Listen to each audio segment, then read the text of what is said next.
The head of the UN nuclear watchdog visited Europe's largest nuclear plant today near the front lines in southern Ukraine.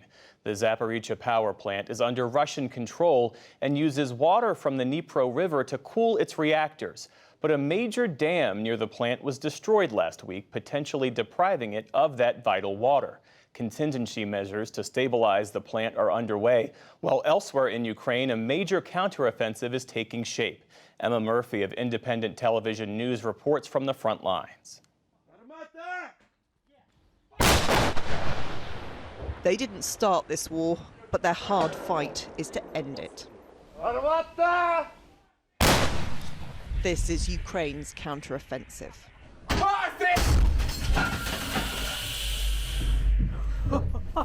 Heavy weapons for heavy battles. Yeah. Their fight is hard and complicated by what they're fighting with. This gun is from the 1980s, the ammunition from the 60s. It's unreliable, and the fix is rudimentary. How important is this counteroffensive? It's very, very important, because we need to liberate the occupied territory of Ukraine, so civilians under Russian occupation can be brought back to Ukraine. They hide their treasure well, then make its presence felt. They're using heavy artillery like this to break down Russian infantry positions over the ridge just beyond there.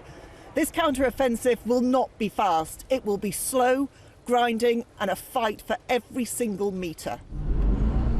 ITV News spent 2 days on the front line with Ukrainian forces. Were they all soldiers or volunteers? Different. An army made up of professional soldiers and civilians who've become fighters.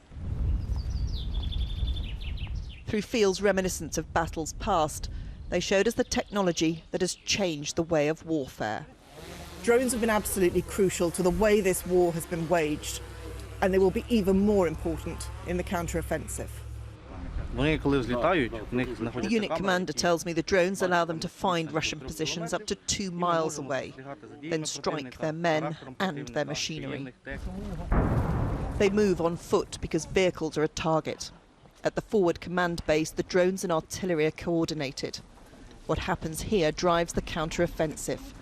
This base is very close to the fighting, and missiles fly above them continually.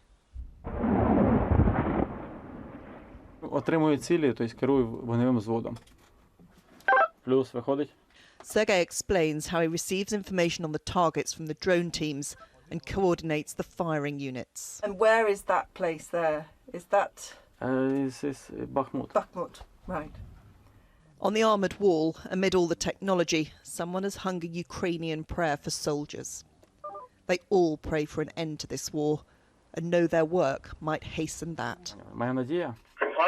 As we speak, another hit is called for.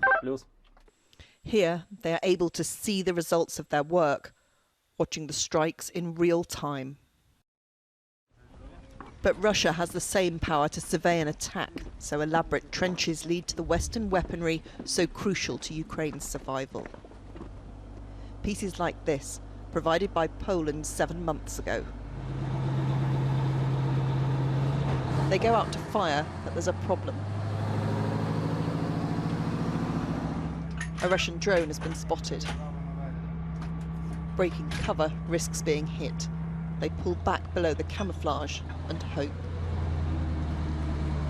While they wait for safer skies, they explain how they work and sleep in their position for days. The Ukrainians won't say how many soldiers they've lost, but it's thought to be close to 20,000.